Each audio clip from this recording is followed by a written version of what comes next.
You are responsible for driving productivity and profitability in your organization. The key to doing that is operations management and having processes in place to help you to achieve that. Underlying successful processes in the best construction companies is the best technology, and integrating those technologies to help you achieve that profitability is essential. That's what this discussion is about today on Construction Genius. My guest is Don Kafka. Don is the CEO and founder of ToolWatch. He established the Denver-based company in 1991 to provide tool and equipment systems that track and manage resources throughout an organization. Don has been in the construction industry for over 50 years. He has run his own business, and he started ToolWatch to solve one of his own problems in his electrical contracting business. So the good news is, you know that Don knows what he's talking about. So enjoy this conversation with Don. We're going to talk about why right implementation of technology is so important in your organization and how you as a leader can drive that through communicating the value and the benefits of technology to folks in the field and in the office. So I appreciate Don joining me. Enjoy the conversation here today, and thank you for listening to Construction Genius. This is Eric Anderton, and you're listening to Construction Genius, a leadership masterclass. Thomas Edison said that genius is 1% inspiration and 99% perspiration.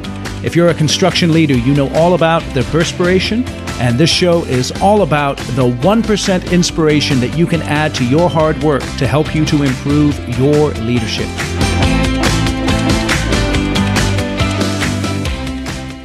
Don, welcome to Construction Genius. Well, thank you, Eric. Thanks for the invitation. I appreciate it. It's my pleasure. The reason I wanted to have you on the show is because you have over 50 years of experience in the construction industry, and you've operated and run your own electrical contracting company. In that time, what was the biggest challenge that you faced running your business? I'd say the biggest challenge was productivity in the field. And it wasn't because the people in the field didn't want to work or didn't know what they were doing. By and large, most people really want to do a good job. But I found out early on, as I was growing the company, that we weren't doing a good enough job operationally. We had people on the job site that didn't have the right tools or equipment, they didn't have the right materials, or they didn't have the right information. And that was it in a nutshell. Once we started figuring out how to get the right information, tools, and materials to them, they do a pretty darn good job, and productivity improved. What are some of the typical bottlenecks in terms of those things, tools, equipment, materials, information? What are some of the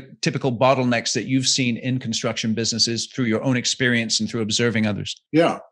Well, the bottlenecks typically are on the operational side of a company, at least for the tools and materials. On the information side, a lot of that's been addressed over the years with connectivity and application to move information around about design and change orders and all of that. So we focus on the operational side of a company. And when I say operational, we're talking about the warehouse and yard primarily, being able to get the right tools, the right equipment out to a project on time and get the right materials out there. And so why do they struggle? Why does the warehouse and the yard, let's say everyone's got good intentions, right? The guys in the field, they want to ball out and build. The guys in the warehouse and in the yard, they want to do their job too. Why does that disconnect happen? I would say it lands squarely in leadership. The leadership in the organization doesn't understand the value of strong internal operations, and they don't get behind it. They're destined to failure. Okay. The people in the warehouse will want to do a good job, but they'll be pulling their hair out trying to answer all the calls and get everything where it needs to be and reorder and manage the whole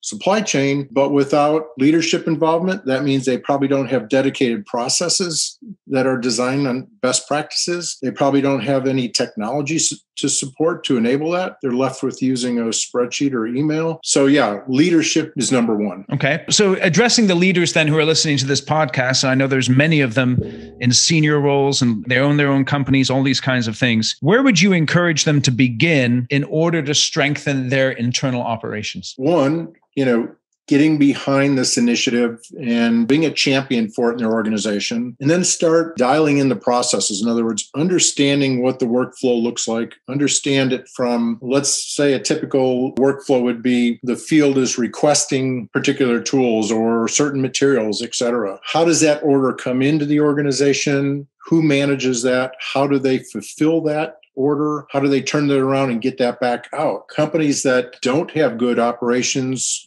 we've seen them take more than a week, sometimes 2 weeks to turn around a simple order for items. And you can imagine what that's doing to their productivity in the field. Yeah, absolutely. So then leadership has to take complete responsibility for it. The first thing I'm hearing just in my mind pushback is, yeah, I know I've got a problem over here, but I'm so busy, and they know they have issues, but they just don't set the time aside. So in your experience working with construction companies, how do the best construction companies really go through this process of dialing in their workflows and understanding the way things are running in their business? First, they come to the realization that this is a critical part of their success. In other words, if they're going to be profitable on these projects, they have to dial these internal operations in. Once they understand that, and that's the biggest hurdle, but once they understand that, they start making an effort to understand the process and start documenting the steps, start training that, teaching that, and then they start looking around usually for technology to support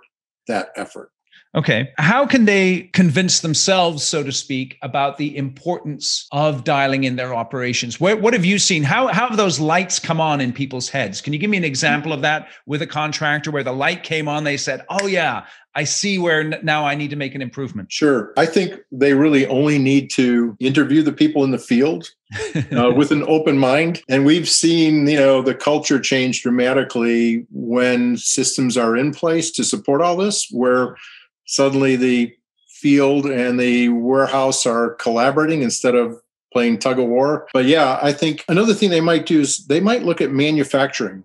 There have been some studies out there. McKinsey did one a few years ago that's really interesting. It shows the productivity in manufacturing dramatically increasing over the last 10 to 20 years, and productivity in construction actually deteriorating, going down. Right. And if you think about construction, in a sense, it's like manufacturing. You're building something, but in a facility, in a manufacturing plant, it's much easier to build the workflow and the processes in there. But manufacturing has embraced, let's say for the last 50 years now, this concept of operations management. Yeah. They couldn't manufacture great cars and get them off the assembly line if every day they were inventing some new process, or people were inventing their own way to do things. It has to be structured, and it has to be dialed in, and it has to be supported. And so what you've talked about is they have to understand the importance. They then have to understand their processes, document them, and then they need to implement tools to help them to execute those processes successfully. And that's where your company ToolWatch comes in terms of one aspect of that. So tell me specifically what it is that you do to help construction companies with this whole operations management piece. Okay. Well, to frame this up a little bit, let me give you a little bit of the history. When I started the company in 1991, I started it because I couldn't find a company or a commercial product out there to help me manage our tools and equipment. And this is when you had an electrical contracting business. Exactly. Had a contracting business. And I really didn't understand operations management. I just knew that we were failing to get the productivity in the field because we weren't performing well enough internally. So I thought what we needed was tool tracking. And then I learned over the years what we really needed was more of a tool management situation where we really knew where everything was and we were managing utilization, et cetera. And then as the ToolWatch company, as more sophisticated customers came on board, they started telling us that, Don, you're missing the point here. We're managing our operations. This isn't just about tracking tools. This is about streamlining our operations. So consequently, they pushed hard, the industry pushed hard for a lot of different modules in our product that would give them the ability to do that. For instance, they wanted pick tickets so they could have them on mobile devices and pick the items. They wanted digital requisitions coming in from the field, so those requisitions would land in a digital way in the inside. So all of these changes over the years cause us to realize the business that we're really in is the operations management business. So what we do is we give them all the tools, so to speak. Maybe that's not a great metaphor for this conversation, but we give them all the tools to dial in these processes and make them consistent and support the workflow. So the software tools, you're saying? Yeah, the software tools, exactly. So let's explore that a little bit. What I'm interested in is you get this I have this picture in my mind of all these balls bouncing technology wise around a construction company. They have a piece of software to do their estimating. They have another piece of software to do their planning. There seems to be a lot of challenges in construction companies, integrating them all, successfully implementing them, actually getting ROI from the use of technology. So in your experience, what is the most effective way that you've seen construction companies implement tools like the ones that you offer and other types of software tools? What recommendations do you have there? Yeah, it simply has to be integrated in with the rest of the software in your organization. Not certainly not all of it, but your critical software. For instance, an ERP system or an accounting system. Our system integrates with those. That's essential. Matter of fact, nowadays with the convergence of connectivity and API integration, cloud, it's very easy, really. And I hate to minimize it, but it's very easy to integrate from one cloud application to another and pass data back and forth. So That's the first thing, that it does have to be integrated. Nobody wants to have data keyed into multiple systems or have latency. It went into the accounting system at the beginning of the week, but they haven't had time to get it into their tool management system. Yeah. Now it has to be instantaneous. Everybody has mobile devices. They want to see it within seconds on their device. So when you're implementing, let's say your software specifically, where you're tracking small tools, a great part of what you do is tracking those small tools. Is that right? Or small to medium-sized tools?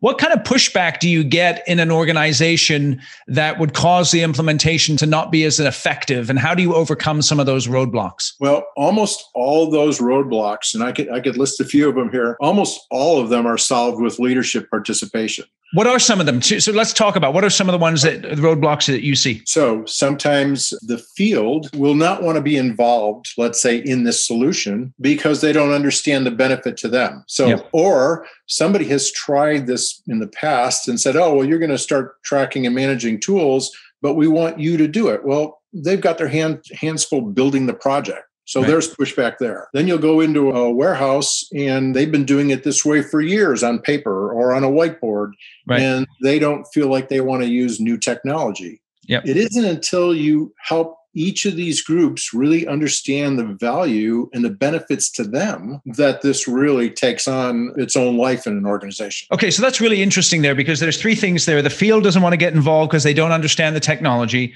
or they've tried technology before and it hasn't worked, or we have a particular way of doing things that we've done it for years and we don't want to change. And that's where the leadership steps in.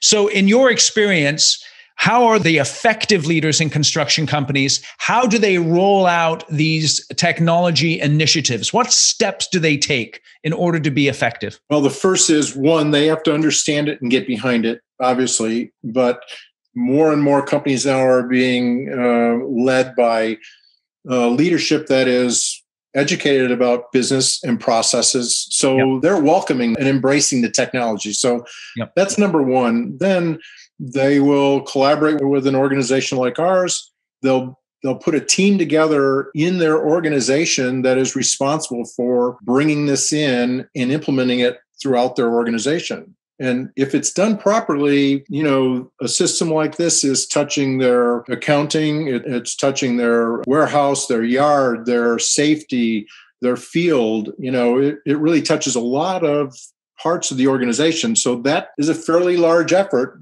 But with leadership behind it and a team tackling it, they start biting it off, and we help them through that process. Okay, so let's talk about that. Can you give me an idea, typically like a range of the size of contractor you're working with? Do you have a range? We do. We work from the smallest growing contractors, with only maybe 10 or 20 people in the field, on up to large contractors that are worldwide and they're $1 billion plus. Okay, so you've got a wide range. Let's just say in a typical implementation of a system like yours, how often is the leadership team that's responsible for the implementation, how often are they meeting together to make sure the implementation is going through? And who is in that implementation team to make sure that it's effective? Right. That depends largely on the size of the organization. So if you're working with some of the largest organizations in the world, leadership will embrace this, but they're not typically part of that team. Right. Middle level management is on that team.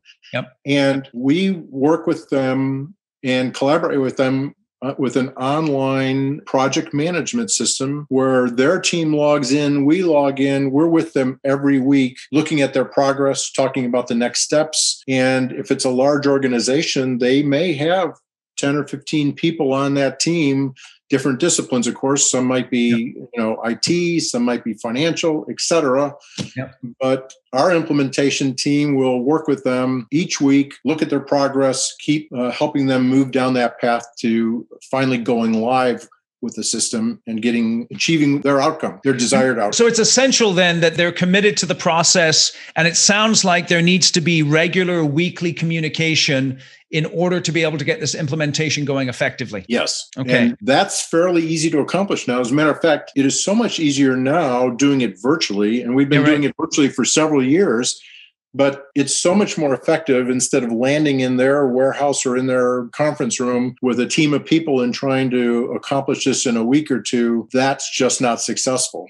Yes, that's excellent. Okay, so let's say someone has tried this before and they've failed. They've tried an implementation of a piece of technology, whether it's the ToolWatch technology or another piece of technology. There's been a failure. What does a leader need to do in order to clear the ground for a fresh start in terms of technology implementation or integration? Yeah, I think the most important thing they can do is champion it, set the stage, explain to everybody, yes, we've tried this before, but now we're going to embrace this at a different level. We're going to put the resources behind it that are needed, whether that's technology or software or people or dollars. But this is going to become an integral part of our behavior and how we operate as a business. Once everybody understands that, it's amazing how much smoother the whole process goes. It's so interesting to me how critical the leadership piece is, because I can see some leaders, they might just have this tendency to want to throw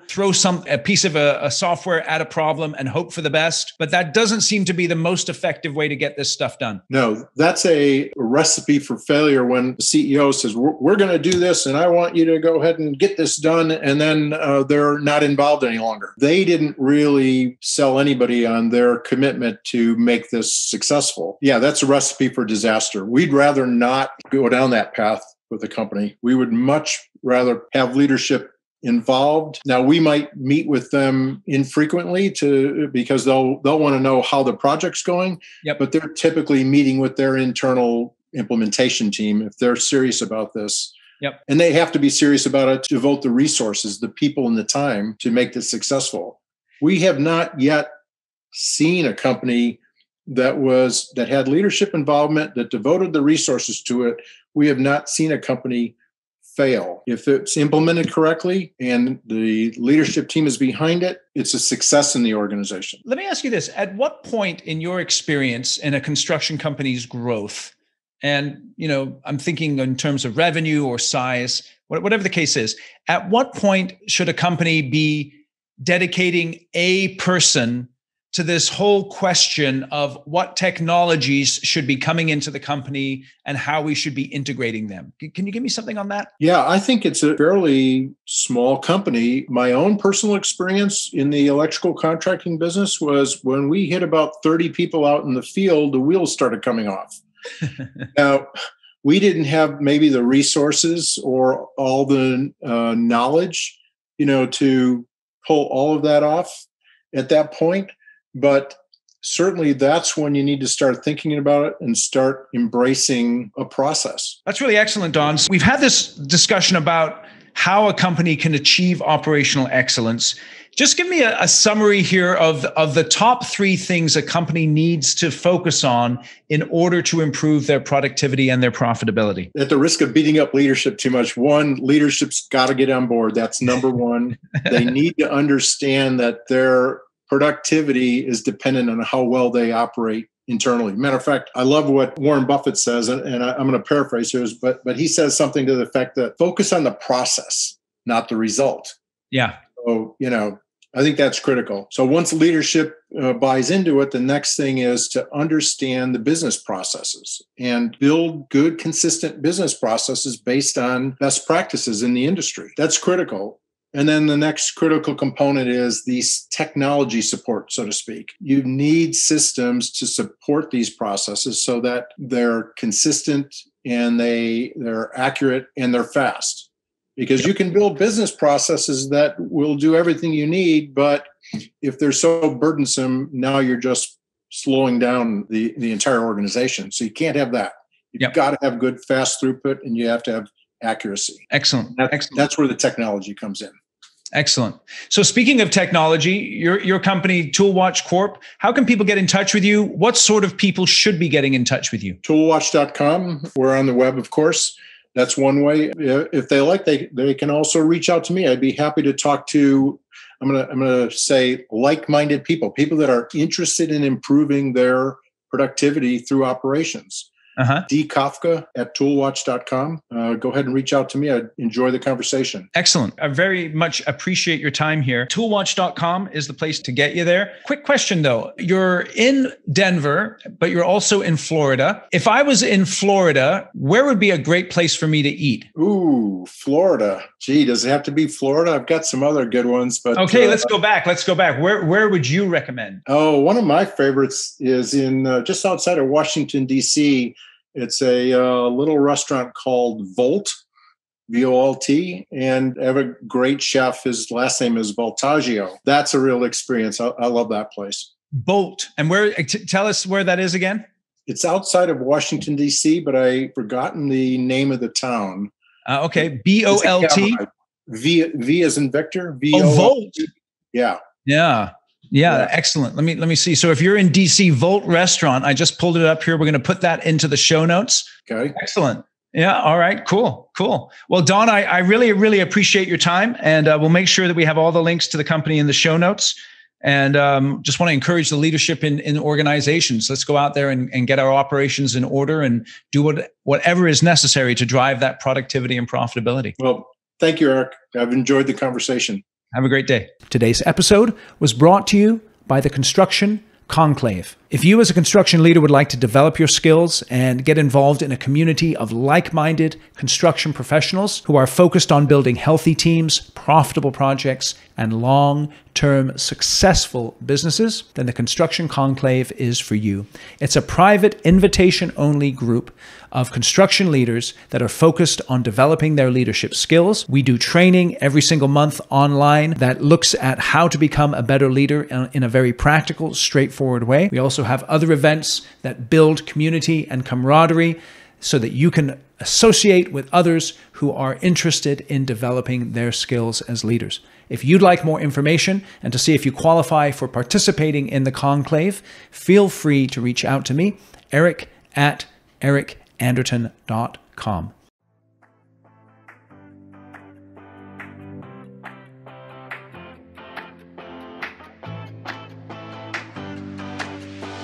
Thank you for listening to this episode of Construction Genius. Hope you found that 1% of inspiration to help you in the next few days. If you like the show, please give us a 5-star review on iTunes, share it with other construction leaders who you think would benefit, and thanks again for listening.